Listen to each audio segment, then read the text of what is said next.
تو اس میں ایک اپنا شیعہ لڑکا سیکورٹی میں تھا، سیکورٹی چیف. تو ان کے گاؤں کے ایک صاحب ہمارے مدرسے میں ٹیچر ہیں، انہوں نے اس کو فون کر دیا کہ دیکھو تمہاری ایئر لائن سے وسیع صاحب کو جانا ہے، دیکھ لیں. میں راستے میں تھا، اس دن کچھ فاق وغیرہ زیادہ تھا، دسمبر کا مہینہ تھا، تو وہ دھیرے دھیرے سلو چل رہے تھے. تو ان کا فون آیا کہ آج آپ کی فلائٹ ہے، میں نے آپ کی بورڈنگ کر دیا ہے، آرام سے آئیے. میں نے کہا کہ کوئی ٹینشن نہیں ہے، فلائٹ بھی لیٹ ہے، آپ آئیے، میں نے بورڈنگ کر دیا.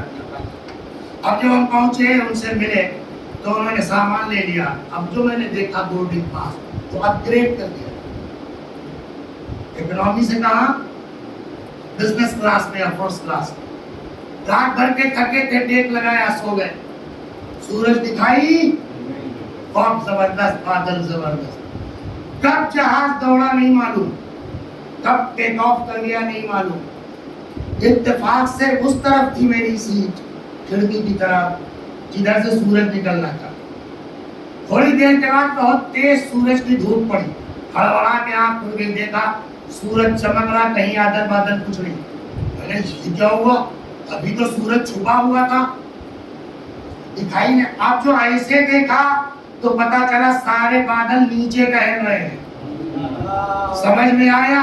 میں نے کہا او ہو، بادل، سورج ان کے لیے پردے میں ہے جو بادل کے نیچے ہے. جو بادلوں کے اوپر آ جائیں اس کے لیے سورج کا پردہ نہیں ہے.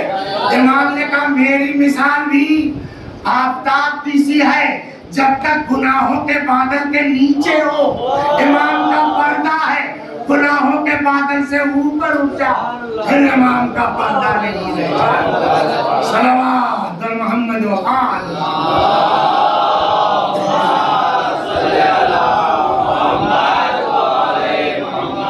اور اب یہیں سے وہ سلسلہ شروع ہوتا کہ زمانے غیبت میں کیسے کیسے بزرگ، علماء کی بات سے علماء مومنین پرہیزگار گناہوں کے بادل سے اوپر اٹھے، تو پھر امام کا ان سے پردہ نہیں رہے. اب وقت نکل گیا زیادہ، چھوٹا سا، اس میں 1 منٹ میں کرو. پھر جملہ ان لوگوں کے جو گناہوں کے بادلوں سے اوپر اٹھے اور انہوں نے بارہا، 1-2 بار نہیں، بارہا حضرت کی زیارت کی ہے. اس میں مرحوم ملا احمد مقدس اردبیلی رضوان اللہ علیہ جا رہے تھے پیدل. اتنے میں کوئی آدمی آیا، اس نے کہا بھائی میرے پیچھے بیٹھ جاؤ سواری پر. بیٹھا دیا، پیدل جا رہے ہو تو بیٹھو، ویسے بھی آپ بائک سے جائیے نا، پیچھے آجا بھائی بیٹھ جاؤ، ویسے بیٹھا لیا سواری. کیا حال ہے؟ ٹھیک ہو؟ جی ہاں. یہاں کے علماء کو جانتے ہو؟ جی ہاں. فلاں کیسے؟ بہت اچھا آدمی ہے صاحب. عباس بھائی کیسے ہیں صاحب؟ بہت اچھا آدمی. کیا نام بتایا آپ نے؟ علمدار. دلاور کیسا آدمی ہے؟ بہت اچھا آدمی ہے صاحب. پھر ان کے بارے میں، خود کے بارے میں پوچھ لیا. اور ملا احمد مقدس صاحب کیسے ہیں؟ تو انہوں نے کہا صاحب وہ آدمی ٹھیک نہیں ہے، اس کو لوگ مقدس کہتے ہو، اپنے آپ کو مقدس سمجھنے لگا، وہ آدمی صحیح نہیں ہے. ایک مرتبہ آنے والے نے وہ گھمایا، کیا بکتے ہو؟ جو انسان اپنے امام کی سواری پر اس کے پیچھے بیٹھا ہو اس کے اندر یہ خرابی ہوگی جو تم بتا رہے ہو. اس طرح نہ جانے کتنے ہیں، مگر شرط وہی ہے، اپنے آپ کو گناہوں کے بادل سے اوپر اٹھاؤ، پھر امام کا تم سے کوئی پردہ. خدا آج اسی امام کی ولادت کی تاریخ، آج سے بڑھ کے خوشی کا دن کیا ہو سکتا ہے؟ ہاں، آج سے بڑھ کے عید کا دن، عید کے دن کیا ہوتا ہے؟ بڑے لوگ بچوں کو عید ہی دیتے ہیں، جس کی جیسی حیثیت ہے. ہم لوگ بچپن میں ملتا تھا نا، اماں ہے، باوا ہے، دادا ہے، کوئی 10 روپے دیتا ہے، کوئی 5 روپے دیتا ہے، کوئی 50 روپے دیتا ہے. خدا آج عید کا دن، تیری آخری حجت کی ولادت کا دن، دنیا کو جو عدل و داد سے بھر دے گا اس کی آمد کا دن ہے. اس سے بڑی عید کیا ہو سکتی ہے؟ بھرنے والے ہم بھی عید ہی چاہتے ہیں اور تجھ سے چاہتے ہیں. یا اللہ عیدی کے طور پر ہمارے گناہوں کو بخش دے، ہمارے ماں باپ کے گناہوں کو بخش دے، جاتے جاتے ہمیں اپنے امام کی زیارت نصیب فرما۔ جن لوگوں نے بھی جس طرح بھی اس محفل کا اہتمام کیا، خدا ان کی کوششوں کو قبول فرما۔ وآخر دعوانا ان الحمد للہ رب العالمین۔